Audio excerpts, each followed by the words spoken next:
The American soldier who landed in Normandy in June of 1944 carried an M1 Garand rifle, a bayonet, and a set of tactical instincts that shocked his European allies, while the British and Commonwealth forces advanced with methodical section attacks, while the Germans defended with machine-centric tactical patience.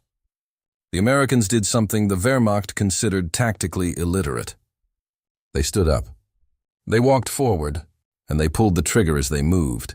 This was called marching fire. And it was not a desperate improvisation by green troops. It was a deliberate, trained, and ruthlessly effective doctrine that broke the German defensive grip across France, Italy, and Germany itself.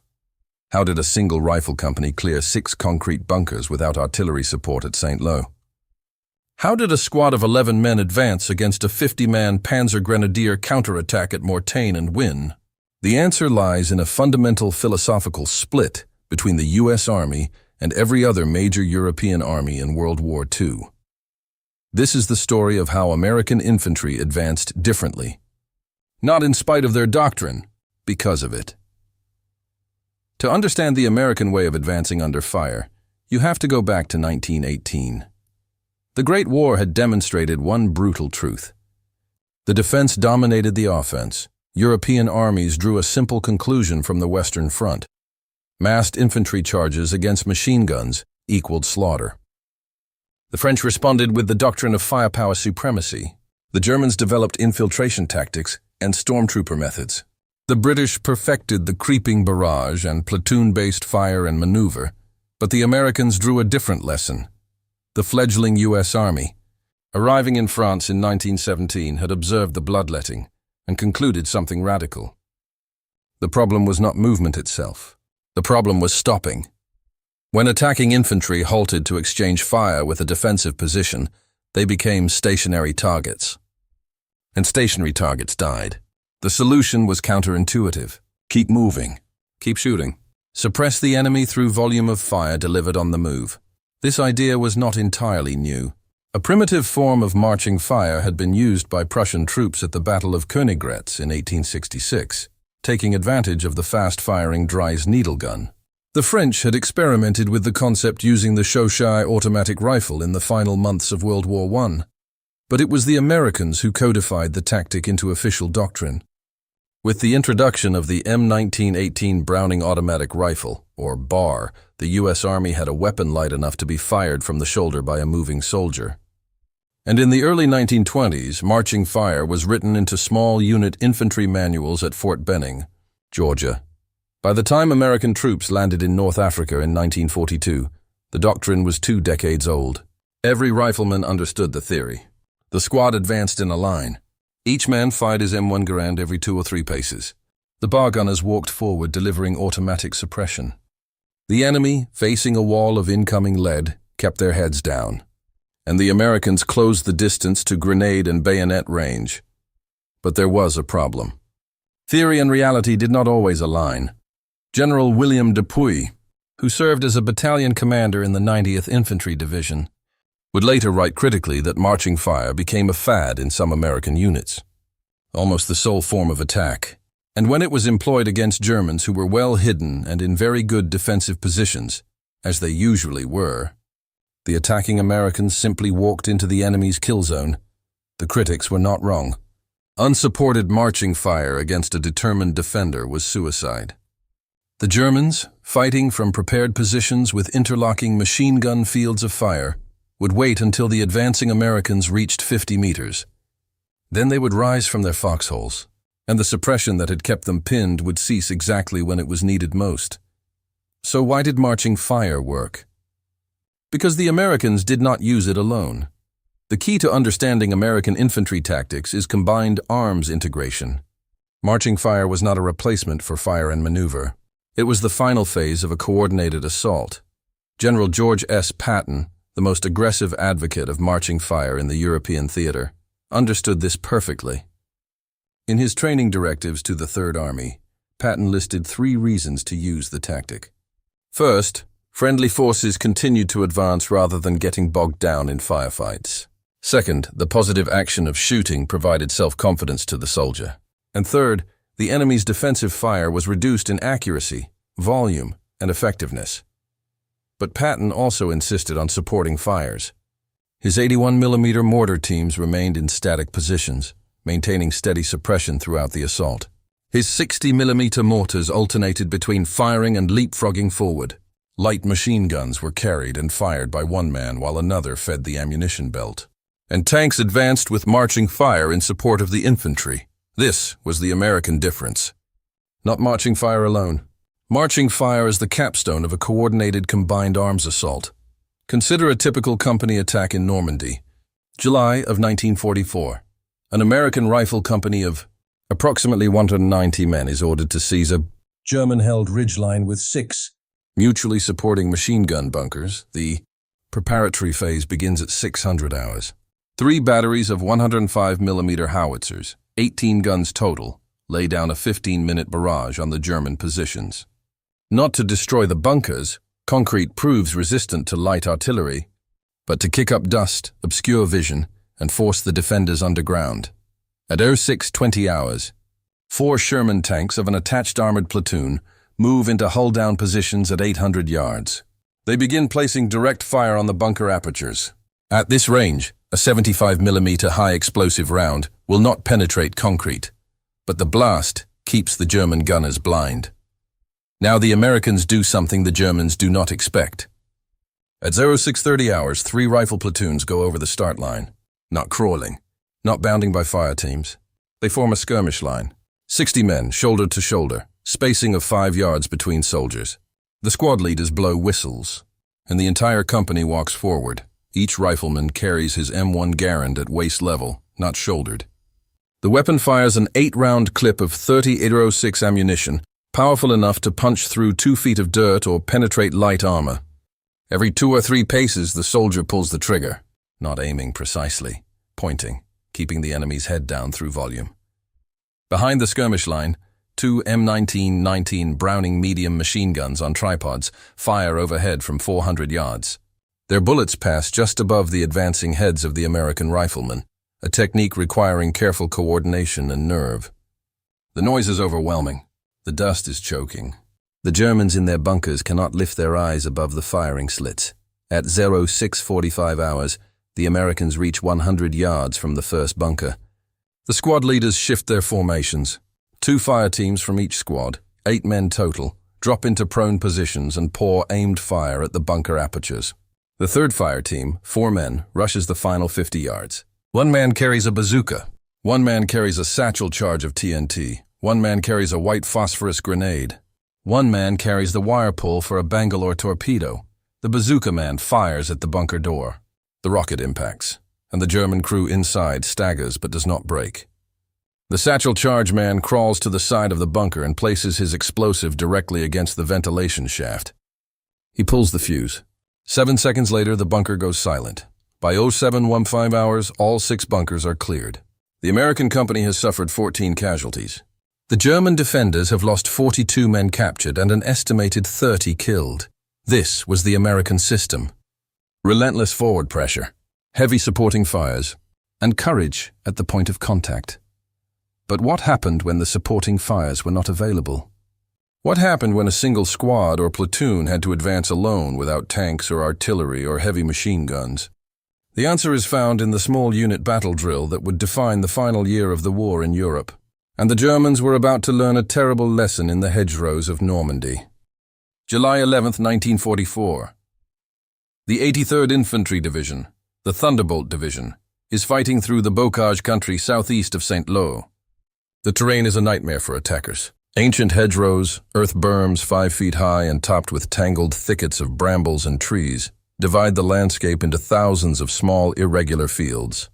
Each field is a potential killing zone. Each hedgerow is a natural defensive wall.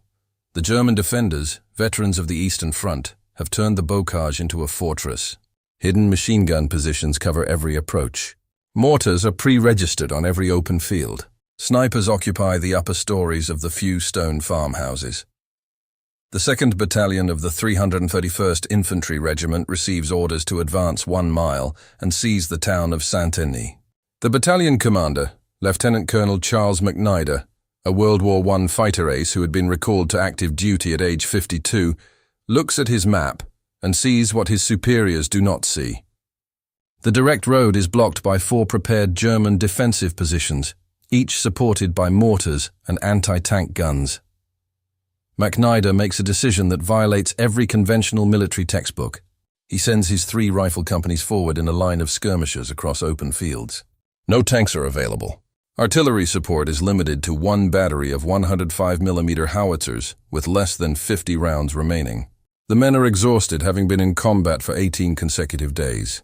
The attack begins at 6:30 hours. A company on the left, B Company in the center, C Company on the right. 600 men spread across a front of 200 yards. They walk, they fire. Every rifleman maintains a steady rate of aimed fire at the hedgerows ahead. By 07:45 hours, a company has taken 40% casualties. The German defenders from the 3rd Fallschirmjäger Division have held their fire until the Americans reached 50 yards. Then every machine gun on the ridge opened simultaneously. The men of A Company are pinned in a drainage ditch, unable to move forward or retreat. What happened next would become legendary at the regiment. But not in the way anyone expected. Sergeant Jacob Stempel, a 34-year-old Pennsylvania coal miner, took command of the survivors from his shattered squad. He had lost his lieutenant. He had lost his sergeant. He had lost 6 of his 11 men. Stempel picked up a Browning automatic rifle from a wounded gunner. He loaded a 20-round magazine, and he walked forward alone. The other men watched. Stempel did not crouch. He did not crawl. He walked upright across the open field, firing the bar from his hip. The German machine gun crew saw him. They traversed their MG-42 toward the advancing American. But Stempel's fire, inaccurate but continuous, forced the gunner to keep his head down. At 30 yards, Stempel dropped to one knee. He fired the remaining 7 rounds in his magazine directly into the machine gun position. The German crew broke and ran. Stempel rose and kept walking. Behind him, the survivors of A Company rose from the ditch. They did not have orders. They did not have a plan. They saw a man moving forward, and they followed. By 0900 hours, the battalion had seized Saint-Denis. Sergeant Stempel had personally destroyed 3 machine gun positions and captured 12 German paratroopers. When asked later how he had survived, he shrugged and said, "I just kept moving. If you stop, you're dead." This was the American difference. Not a written doctrine, an instinct. A belief drilled into every soldier at basic training, at advanced infantry training, at unit assembly areas in England. The enemy cannot kill what he cannot hit, and he cannot hit what does not stop moving. By the fall of 1944, the Germans had a name for this. They called it Amerikanischer Angriffsstil, the American attack style, and they both admired and feared it. But the most dramatic test of American infantry doctrine was still to come. December 16th, 1944. The Ardennes Forest. The Battle of the Bulge. The German 6th Panzer Army attacks through the Losheim Gap with 200,000 men, 1,000 tanks, and complete tactical surprise. The American 106th Infantry Division, positioned on the Schnee Eifel, is overrun within 48 hours. 2 entire regiments surrender, the largest mass capitulation of American troops in the European theater.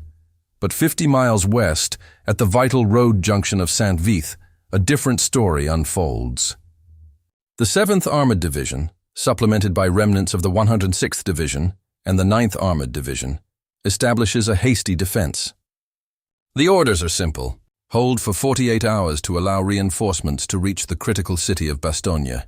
The attacking German force is the 18th Volksgrenadier Division, supported by 60 tanks from the Führer-Begleit Brigade. The Americans have 28 tanks and fewer than 5,000 infantrymen. The odds are 4-1 against them. Major Arthur Parker, commanding the 1st Battalion of the 38th Armored Infantry Regiment, looks at his defensive positions and sees a problem. His battalion holds a ridgeline 2 miles long. He has 650 men. The ground in front of his positions is open, offering no cover to an attacker. But it also offers no cover to the defender who leaves his foxhole. Parker makes a decision that will be studied at West Point for decades. He orders his rifle companies forward, not to defensively hold the ridge, to advance onto the open plain and meet the German attack head-on. At 1100 on December 17th, the temperature is 15 degrees Fahrenheit. Snow covers the ground. The American infantry advance in skirmish lines, firing from the hip, closing with the German Volksgrenadiers before they can deploy from their marching columns. The Germans are stunned. They expected to fight a static defense. Instead, they confront a fluid, aggressive, moving wall of American riflemen. The M1 Garands crack at a rate of 30 rounds per minute per man. The bars pour out suppressing fire. The German company commanders cannot coordinate their attacks because they cannot lift their heads. For 2 hours, the American infantry advance. They take casualties. 40 men fall in the first 30 minutes. But they do not stop. Sergeant John Cooper, a bar gunner from Texas, advances through a hail of machine gun fire, firing from his shoulder, reloading on the move. He expends 12 20-round magazines. His bar barrel glows red. He does not stop. At 13:30, the German attack collapses. The 18th Volksgrenadier Division has lost 300 men and fallen back 2 miles. The Americans have lost 60 men and hold the ground they seized. Major Parker's battalion will hold St. Vith for 5 days, not 2, allowing the 101st Airborne Division to dig in at Bastogne.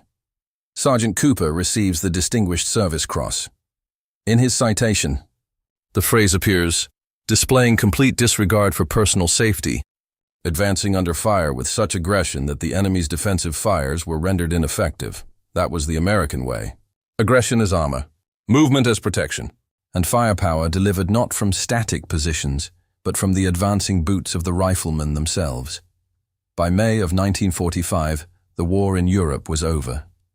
The American infantryman had walked from Omaha Beach to Berchtesgaden, and the doctrine of marching fire, controversial among tacticians before the war, had proven its worth.